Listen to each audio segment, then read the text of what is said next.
Hello, welcome to History B. Today we are going to talk about the in-class exam. I'm going to try and put everything we've spoken about in the last few weeks together and show you an example of an essay that was written by a student last year. Hopefully this will give you a better idea of what is expected of you in the exam. Now, just a reminder, the essay will be written under exam conditions. It will take place in Building D at TAFE. We have yet to find a venue, but we will. And it will be in the week of June 29th.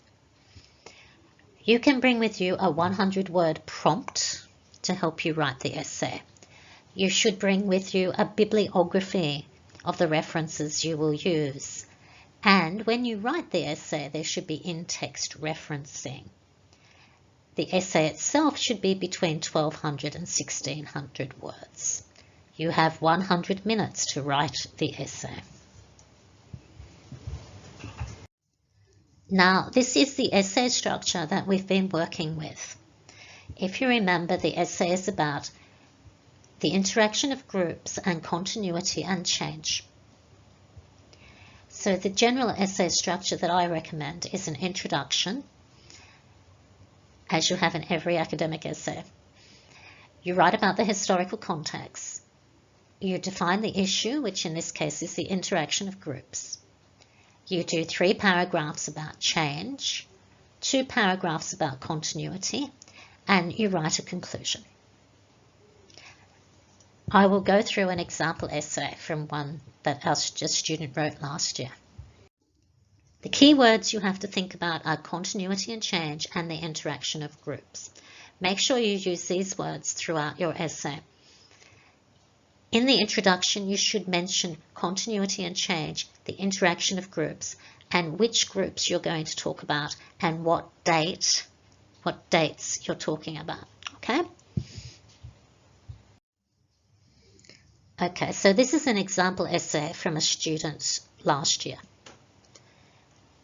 The essay is about the interaction of the intelligentsia and the Soviet government in Russia between the Russian Revolution of 1917 and the era of Khrushchev in the 1960s. The essay got about 23, 24 out of 25, so it was a well-regarded essay. This is the introduction of the essay. I hope you can read it, but I will read it to you, okay? I will put a copy of the essay on the Moodle. The coming of the Bolsheviks to power after the revolution changed not only the political system of the country, but also the lives of people from all sections of society. Peasants, working class bourgeoisie, intelligentsia, nobility and clergy were the main classical pre-revolutionary Russia. Most of them changed their status or disappeared except for the intelligentsia. They were the most educated people in the country and usually were the intellectual workers. They had a tense relationship with the Soviet authorities, as if some were pro-revolutionary. The prevailing part did not accept and condemn the new government. The interaction between these groups, the Soviet authorities and the intelligentsia, had a significant impact on political and cultural living of the country. Okay. Now, the writer of this was not with a non-English speaking background, so there's a few grammatical mistakes, but that's not really important. Okay.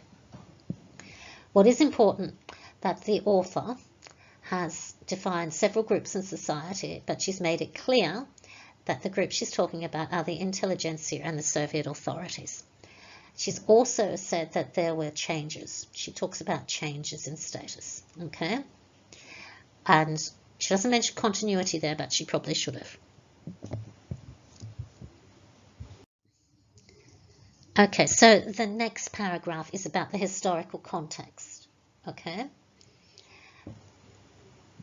She talks about the social, political and cultural background to the issue she's talking about.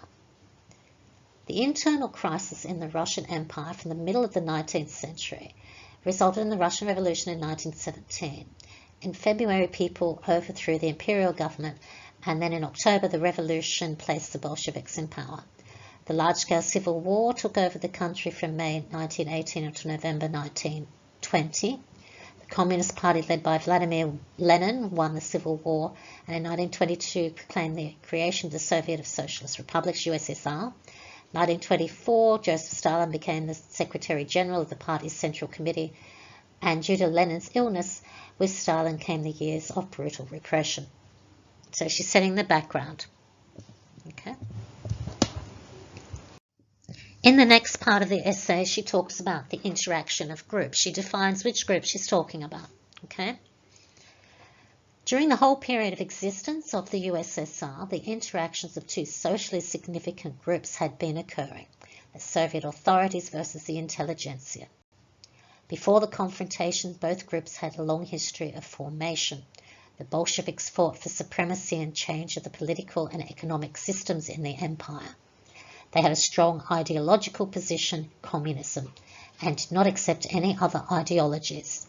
The intelligentsia did not recognize the Bolsheviks' views, therefore did not fit into the new political structure. And there's a reference. Okay. Intelligentsia, even in pre-revolutionary Russia, opposed the power. It criticized it, thereby being one of the main engines of changes in the country. The new authorities demanded from the intelligentsia not only the justification of their power, but also idealization and glorification. Another reference. Some agreed. The others resisted as it was against their beliefs. Closer to the collapse of the USSR, the intelligentsia became the main oppositional power, whereas the era of the Soviet Union was close to ending. Now, this is a very good paragraph because it talks about the intelligentsia being an engine of change, which is really good. It talks about the position of the intelligentsia and who they were, and their position before the revolution, and that comes into play a bit later when the essay talks about continuity. And it clearly defines the two oppositional groups, the intelligentsia and the Soviet authorities. So it's a very good paragraph. Okay, and now we come to the first change paragraph. Okay, and she talks about an event, the death of Vladimir Lenin. This continues on to the next slide, so I'll just read the bit here. After the death of Lenin and the appointment of Stalin as Secretary General, the brutal repressions of intelligentsia, as well as ordinary people, had started. The Great Terror took over the country from 1936 till 1939. Over 1.7 million people were arrested, 700,000 of them shot, 300 to 400,000 sent to the punishment camps, gulags in Siberia and Kazakhstan. Even though the intelligentsia worked for the government, they did not avoid the purges. It continues here. The greatest damage was done to humanitarian scientists. The communists believed they possessed the ultimate ideology, so they did not need philosophers. Huge damage was done to historical fields, as the authorities had stated that Lenin was the founder of the state, and everything that was before was considered prehistory. These scientific and technological fields of science were more fortunate as they were useful to Stalin. The new government strove to develop the fundamental sciences as a base for building a society and socialist society. The activities of physicians, chemists, biologists, and other natural scientists were in demand. They were tasked to build the Soviet society of knowledge. As a result, the illiteracy was eliminated, and the number of scientific workers approached 200,000, and it even exceeded that. The level of pre-revolutionary Russia 10 times, exceeded the level of pre-revolutionary Russia 10 times. The new Soviet intelligentsia was created. The government was obligated to patronize the only true ideology, communism and its values. Despite the need for the scientists, many were still sent to correctional camps where they worked in specially organised units on high-tech projects for the government. Okay, so this paragraph talks about how the government interacted with the Soviet intelligence, with the non-Soviet intelligentsia, and it clearly defines it, says that there were two different sorts of interactions with the intelligentsia, and it defines different types of the intelligentsia. Okay, there's another paragraph after the one I just read you, and this is the third change paragraph. The event here is the death of Stalin and the coming of Khrushchev, right? This is the last change paragraph. It talks about the changes in the intelligentsia's position. Immediately after the death of Stalin, the Khrushchev thaw had started. The de-Stalinization began. The majority of political prisoners were slowly released. Some freedom of speech and greater freedom of creativity appeared. When the intelligentsia felt more freedom, it gradually started to oppose the government. In the late 1950s, Samizdat arose. It was a typewritten magazine created among young intellectuals, which included many texts and works previously forbidden by the authorities. All attempts of the government to subjugate it were unsuccessful, with a reference. Later, the dissident movement was initiated. They were the young intellectuals who first started to openly express their oppositional political views. For this, many of them were harassed by the Soviets. The other change that happened at the time was the beginning of public oppositional demonstrations. One of them happened on December 1965.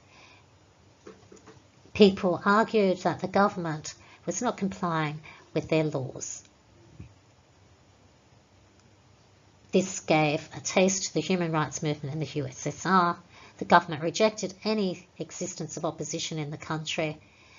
Close to the collapse of the USSR, Gorbachev released many of the dissidents from prison, and many of them immigrated later. Now you can see that she's getting a bit rushed at this stage, but she has clearly defined the change in the situation of the intelligentsia after the death of Stalin. Now in this essay there's only one paragraph on continuity, which is fine, and it's the one up the top. The continuing pattern in the interaction of these groups was the constant opposition of the intelligentsia as they were less subject to propaganda and manipulation. However, the academic Bannister suggests the intelligentsia was reflectively oppositional as it criticised not the government itself, but the gap that between the authorities' promise and the reality that came later.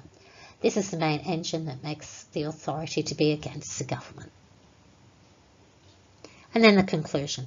The interaction of the Soviet government and the intelligentsia was tense and oppositional. The USSR was almost always dominant towards the intellectuals.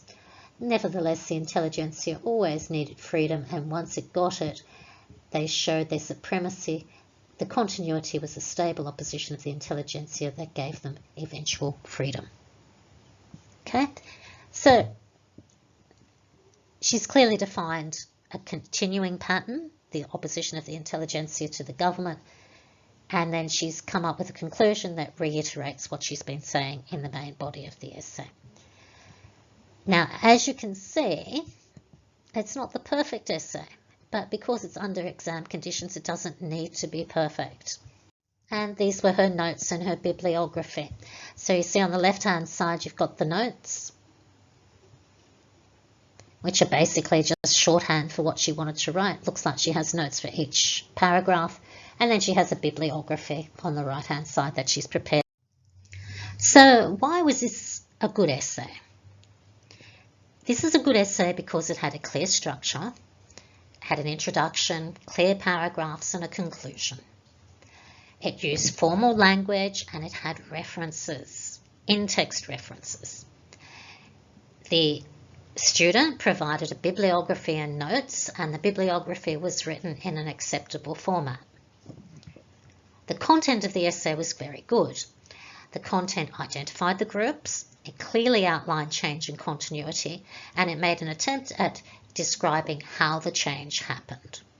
So all in all, it was a very well held together essay. I particularly liked how the author at the beginning of the essay talks about how there was one constant with the intelligentsia, and then she calls back to that when she gets to the continuity paragraph at the very end of the essay. So I think it was a really, really good effort, and it deserved the mark of 24 or 23 that it got. So this is a very good template for you to look at. Next week we'll look at another one that scored well, and we'll see how that looks as well. Okay, I hope this helped you out.